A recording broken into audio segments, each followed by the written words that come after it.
I'm a proud member of the Business Failure Club. And so it was really the lessons that I learned from that business failure and starting that business that allowed me to, I had to get a job when that business failed, but taking those lessons learned and then applying them to starting my second business really allowed me to do what I'm doing today. And it's actually impossible to scale your business when you're drowning. And I wasn't growing in a way that I needed to. And one of the biggest lessons that I learned was that you need to be able to touch business development every day. And you need to be able to do it in a way that it's not you having necessarily always to do something every day, but there's processes and systems in place, right? So referral sources can obviously be your clients. That's obviously one group of referral sources. The next group of referral sources are what I call centers of influence. So it's not like everybody in your network, right? But it is people within your network who actually know what you do and what an ideal client would look like for you, and they don't do what you do. So there's no competitive overlap. And that is coming up next on Bootstrapping Your Dreams show, so stay tuned. So, the big question is this. How are ambitious people like us, who don't have a lot of resources, did not go to Ivy League colleges, were not born into wealth, how do we become resourceful enough? Use our creativity, our dedication, and a little bit of crazy to bootstrap our way to realizing our dreams. Whether it is launching a new company, launching a new app, or making it to the top of the corporate ladder. That is the question. And this podcast will give you the answers. We have created a tremendous community of bootstrappers, entrepreneurs, and professionals who are ambitious, resourceful, and want to get things done. We brainstorm, support, and help each other out. So come join us. Navigate to bootstrapping.group, join today, and get the Startup Founders Technology Accelerator video series absolutely free. If you enjoy this video, then do let us know by hitting that like button now.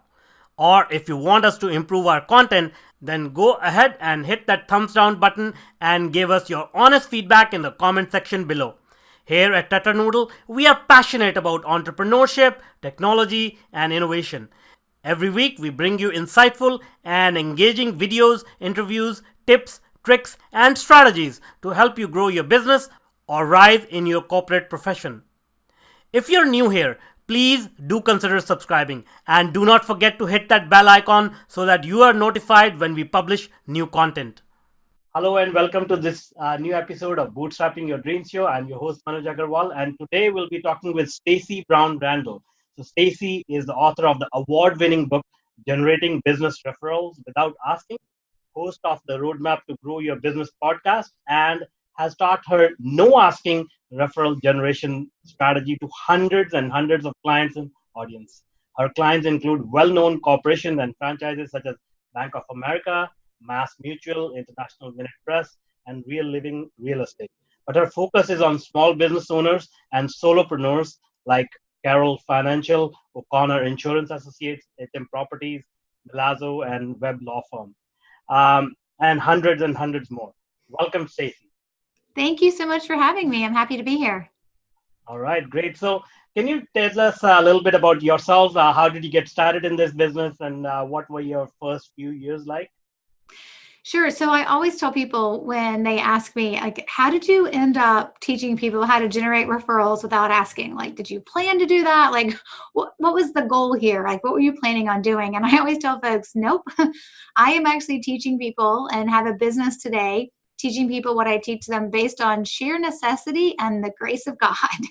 So when I talk about my background, I have to tell the story of I'm actually here today doing what I do, teaching people how to generate referrals without asking, because my very first business I ever started actually failed after 4 years. I didn't quite make it to the 5th year mark. So I have a business failure under my belt. I am a proud member of the Business Failure Club.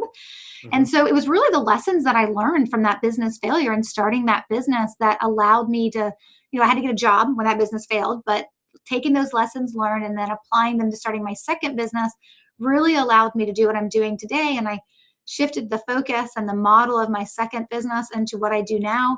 And it really is basically because I had a business failure. I started a second business and I was like, well, we can't go through that again. I do not want to live through another business failure. And so I figured out how to make my second business successful. One of my strategies is, of course, how to generate referrals without asking for them, which makes me a contrarian out there to most people teaching referral marketing or referral generation. And now that's what I do full time. And my whole business supports my ability to teach people how to do that. That's awesome. So, it sounds like, don't mind me saying that, but it sounds like a late night infomercial where, they tell you, okay, you can do all these things without any work, without any investment, without any hassle. So, can you sort of unpack this strategy? How can you get referrals without asking? I love that you just compared my work to a late night infomercial. I'm so sorry about that. No, it's a first. I think you bring up a really good point, because I think when people hear, hey, I can get referrals without asking, you're right. There is a part of people who think, great, I don't have to do any work, because asking is such hard work for so many people because it makes them so uncomfortable. Right? They're like, well, asking is, I got to go meet with people. I got to make people uncomfortable. I got to get uncomfortable. I got to ask them, or I got to pay them, or I got to be really promotional and gimmicky and salesy to get those referrals. And that feels like a lot of work that nobody wants to do. So when I talk about, now actually you can generate referrals without asking for them, it feels like, okay, so what's the catch?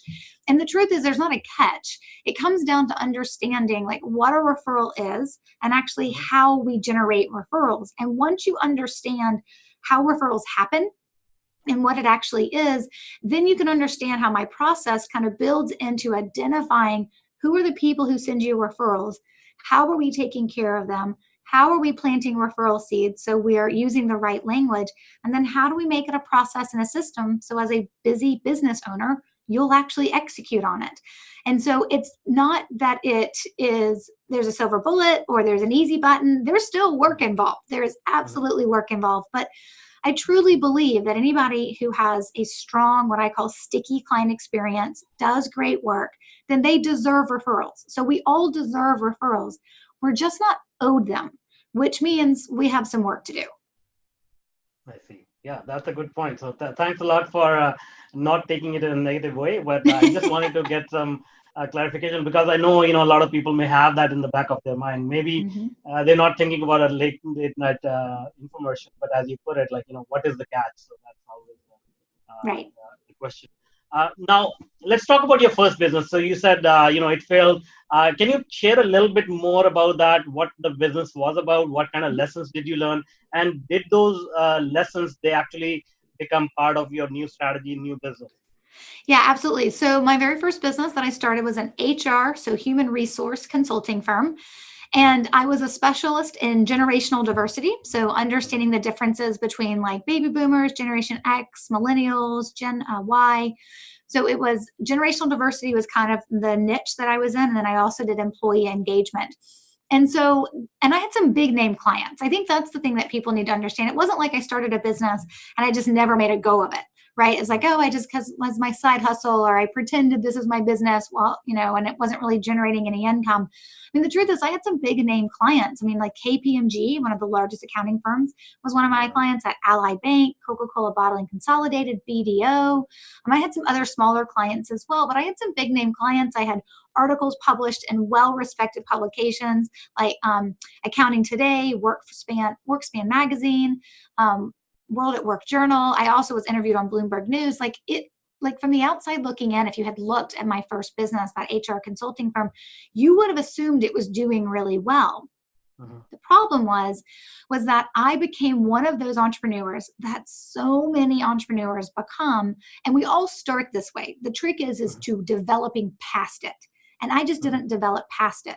And the developing past part, what I mean is that when you start your business, you hustle, right? You get out there, you're looking for business, right? You're looking for those first couple of clients, and then you're bringing on more clients.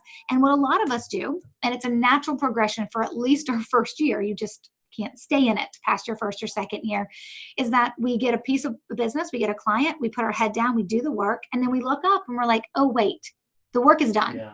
The project is done. There's no more clients. Oh, I got to hustle again. I got to get out there and I got to get more clients. And so you get on this, what I call treadmill or the hamster wheel or the roller coaster of like putting your head down, doing the work, looking up, realizing you have no clients, getting back out there to find clients, getting more clients, not learning your lesson, putting your head back down and doing the work. And most businesses are going to start that way. And you're probably going to be there for your first and second year.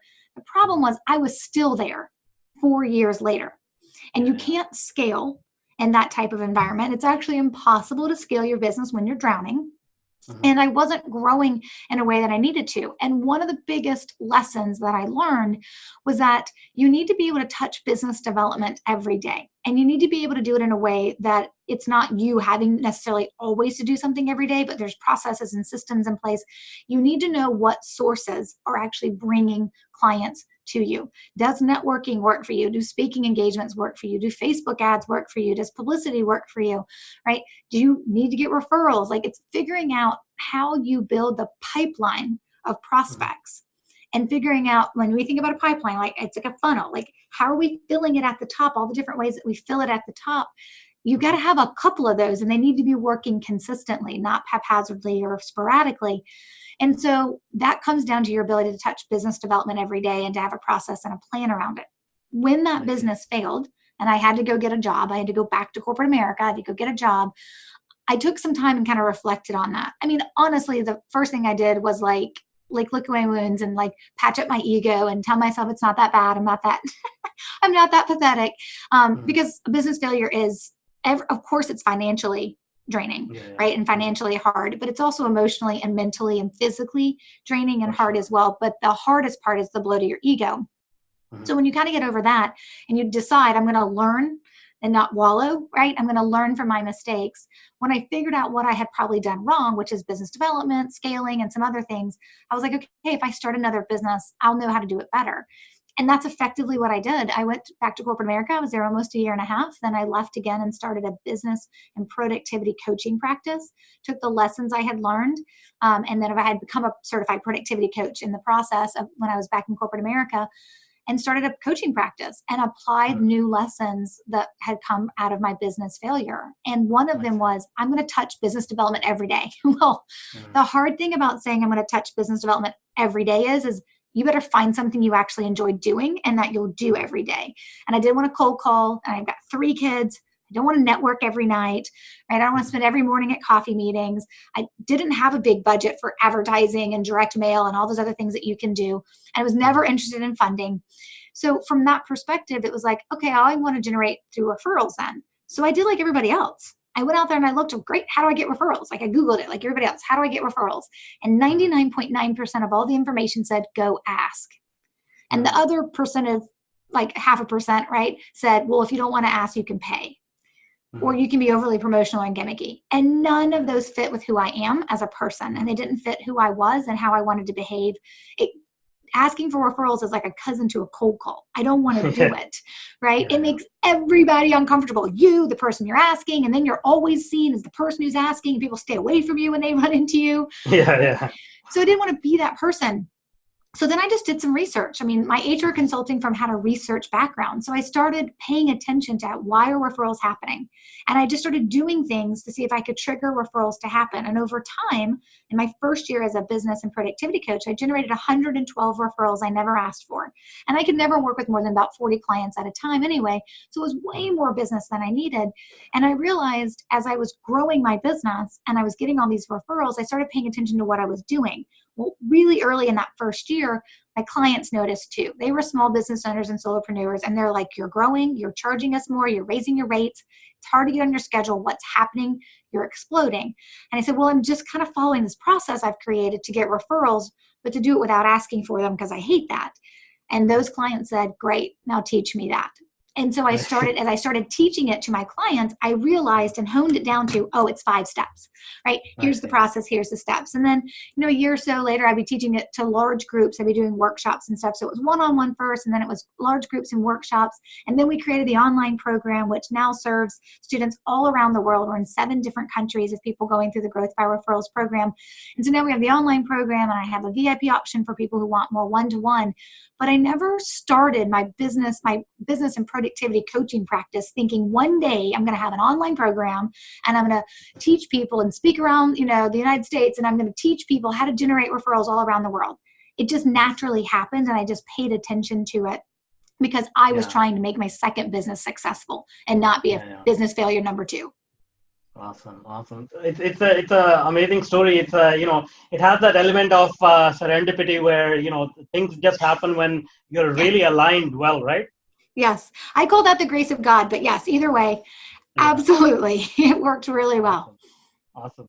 Now, obviously, you have this system that you have developed, but is it possible for you to share a gist of it? Yeah. Yeah, so that'll be lovely.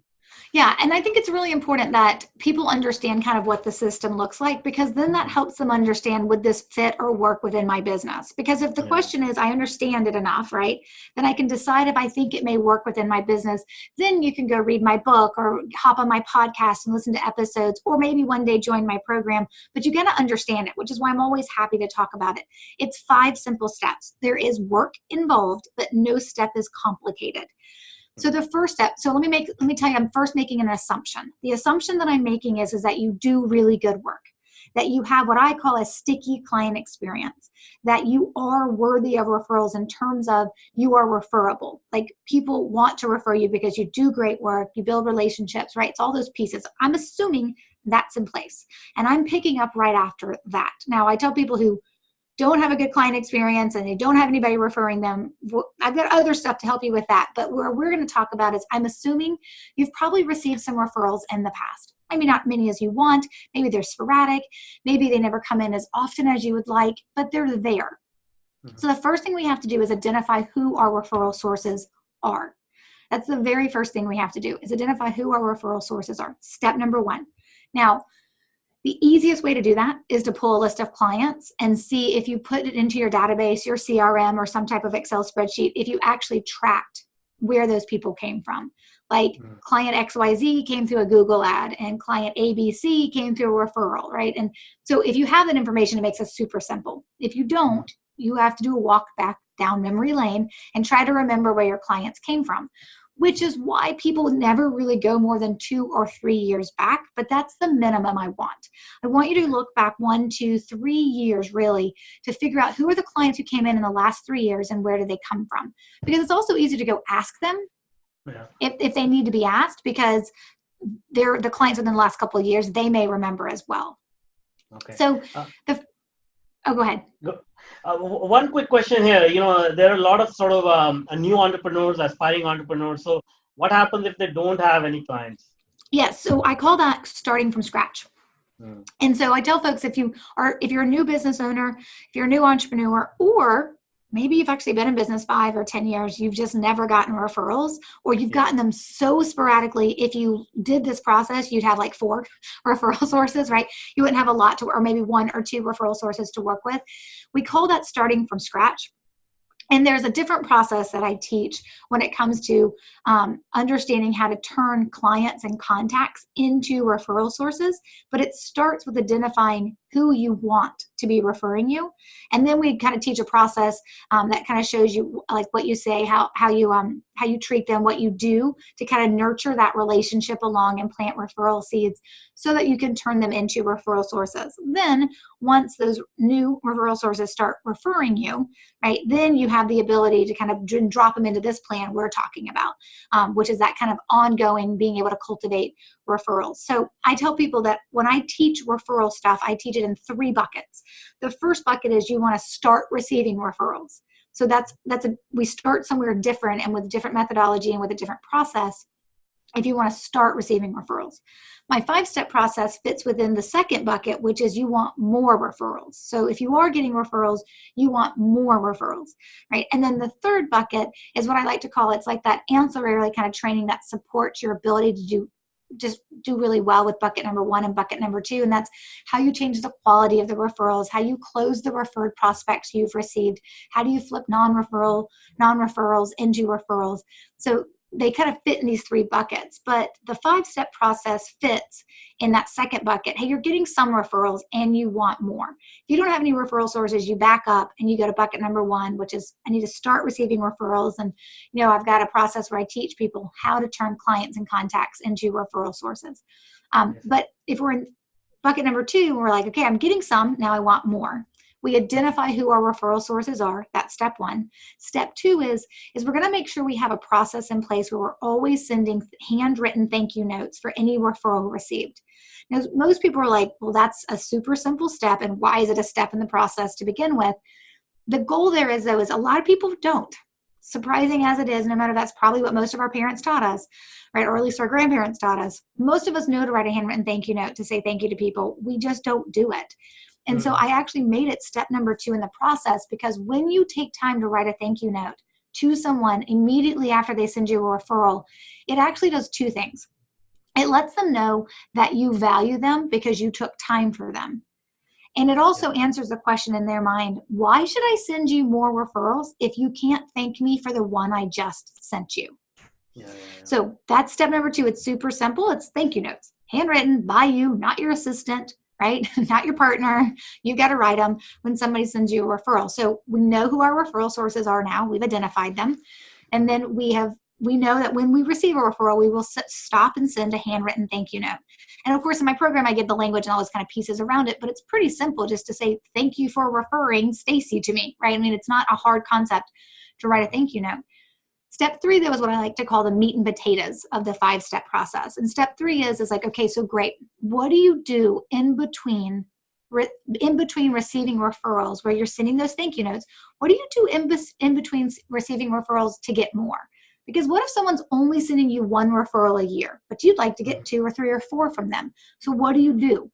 Well, you build what I call a referral generating plan. And that's a series of touch points that we do over a year that allows us to be memorable and meaningful. But here's the thing. It's completely customized for who your referral sources are and who you and your business is. It's not a cookie cutter approach. If it were a cookie cutter approach, I'd be like all the other platforms out there teaching you how to get referrals. This is like we really pay attention to who your referral sources are. And then we figure out what are those memorable and meaningful touch points we need to be following up on, that we need to be delivering to them. Now, what makes the meat of this process work is, I kind of call step 3 is the meat and potatoes. We're going to have these outreaches, these touch points. We're going to do it to our referral sources, a handful of times a year, not like every month. We're not going to be stalkers, right? We're not going to be overly creepy, but we're going to do this outreach. That's the meat and potatoes. It's step 4, which I like to call the secret sauce, which makes the meat and potatoes taste good, which is the language we use when we're doing this outreach. And here's effectively what we're after. When we are taking care of somebody, right, when we are telling them thank you and we are showing gratitude and we're planting in a referral seed about thanking them who they have referred us, right, or thanking them for referring us, right, when we take care of them, right, when people take care of us, we naturally feel like, hey, I want to do something for them. When we plant the referral seed, we're kind of indirectly telling them how we'd love for them to take care of us, but we never say, I'd love for you to send me more referrals, or keep those referrals coming, like you got to send me a lot more, right? It's not that type of language. We're thanking, we're showing gratitude, and we're taking care of them. And it's not just a gift, and it's not throwing a big event. I mean, I think people get stuck on the things that cost a lot of money, but it's pretty simple. And what I always tell my Growth by Referral students, and we call them the GBR students, but what I always tell my Growth by Referral students is ultimately at the end of the day, what you're doing is making sure your referral sources, that you stay top of mind with them, that you are memorable and meaningful to them, and that ultimately they know that you care and what you're saying thank you for, which is because they refer new business to you and they make your life easier. So that's step 3 and step 4. And then step 5 is just the ability to, so you're going to build this great plan. You're going to handwrite thank you notes. You're going to know who your referral sources are. You're going to use the right language, but you got a business to run, right? So step 5 is the ability to systematize that and put it into a process and a workflow. And in some cases, automate or delegate what you can so that it actually happens. And that kind of keeps the system working. I see. That's amazing. Now, one more question I have here is that, you mentioned the referral sources. You need to figure out who those referral sources are. So does it have to be your clients, or can it be your network of, industry friends or people you met within events or meetups and those type of things? Absolutely. So there are actually 4 types of referral sources that we have, but we only focus on 2 of them, right? So referral sources can obviously be your clients. That's obviously one group of referral sources. The next group of referral sources are what I call centers of influence. So it's not like everybody in your network, right? But it is people within your network who actually know what you do and what an ideal client would look like for you, and they don't do what you do. So there's no competitive overlap. So I can know thousands and thousands of people, right? But there's a subset of them that would actually probably refer me. So they're your clients, they're your centers of influence, they're also your family and friends, and then they're strangers. The hard thing is that sometimes the longer you've been in business, your reputation will precede you, right? You'll have that buzz factor, your reputation, that brand recognition will be out there. And so people will know people who think highly of you. And so they'll recommend you, they'll refer people to you, but you don't know who they are. They just happen to know who you are through other people. It's just impossible to build a system around strangers, because the point of a stranger is that they know who you are, but you don't know who they are. So unless you can track down who they are and then you can start cultivating a relationship with them, we don't try to use the system, the 5 steps with strangers or even with our family and friends, unless we think that family member or that friend actually has potential to continually send us referrals. Then we move them into our center of influence list, and we really focus on that 5 steps to be on our clients and on our centers of influence. But they can actually be all 4. I see. That's great. And so, let's say, once you get a referral, is there, obviously you want to say thank you to the person who referred this prospect to you. Is there any other process that you follow to actually convert that prospect into a customer? Yeah, and that kind of falls into like bucket number 3. So when I'm doing the training in bucket number 3, it's about how do we get better quality referrals? How do we follow up with our referral source so we can plant additional referral seeds while we're in the process of turning that client into a referral?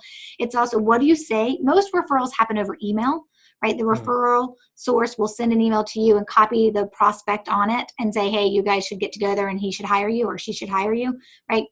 So it's like, what do you say in your reply all email so that the prospect will say yes to taking a meeting with you? And then like, what's the process and the steps that you follow when you're meeting with that referred prospect for the first time, whether that's on the phone, on Zoom, face-to-face. There's some processes that I teach that tell you like, okay, exactly what do you say to them to help really have that referred prospect close themselves and make it really easy on you. So yeah, there's the idea of, that's why I always kind of put it in those 3 buckets. There's the idea of, if you're looking at bucket number 2, I just want more referrals. And so what the process, that 5-step process teaches you is how to take care of your referral sources to get more referrals. But to your point, there's lots of other nuances and things we have to know how to do well to convert those referrals, change the type of referrals, flip non-referrals into referrals.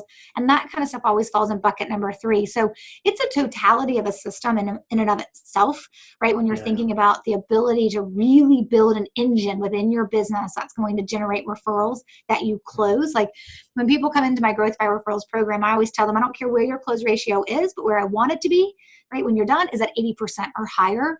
But a lot of people come in like, I get referrals, but I don't close them. So there's parts and processes that we talk about that. So I don't dump all of this on someone at the very beginning because it can be overwhelming. But like, let's start getting more referrals, and then let's get better at closing them. Let's get better at the quality of them. And those are things that we kind of add on trainings as people go. That's great.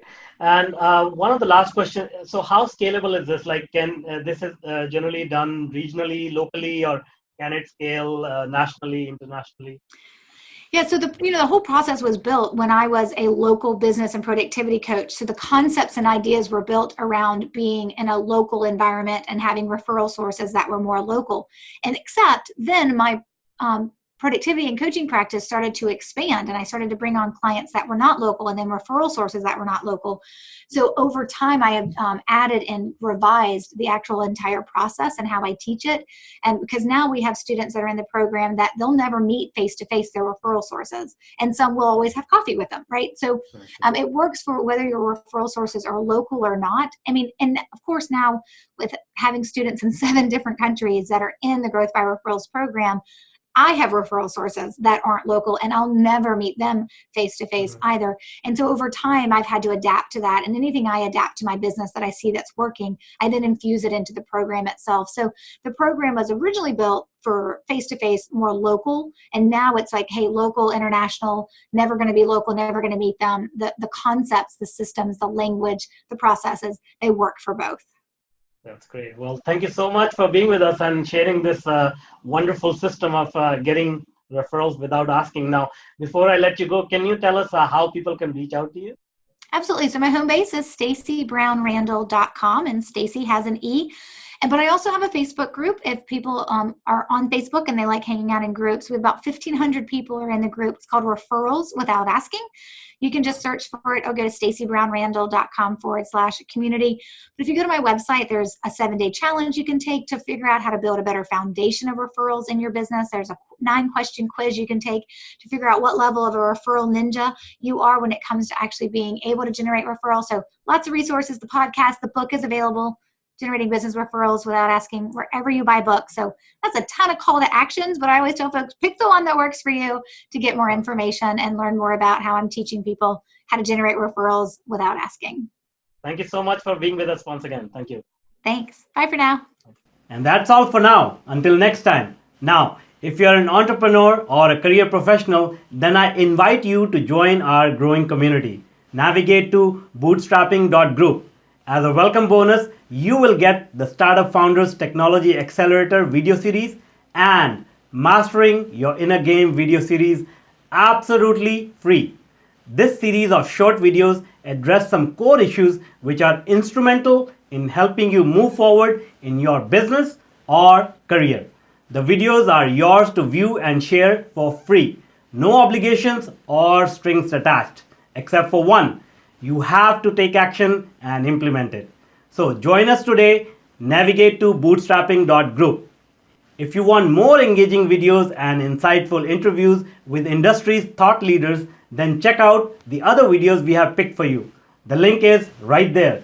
And if you want to be notified about our new content, please do consider subscribing to our channel.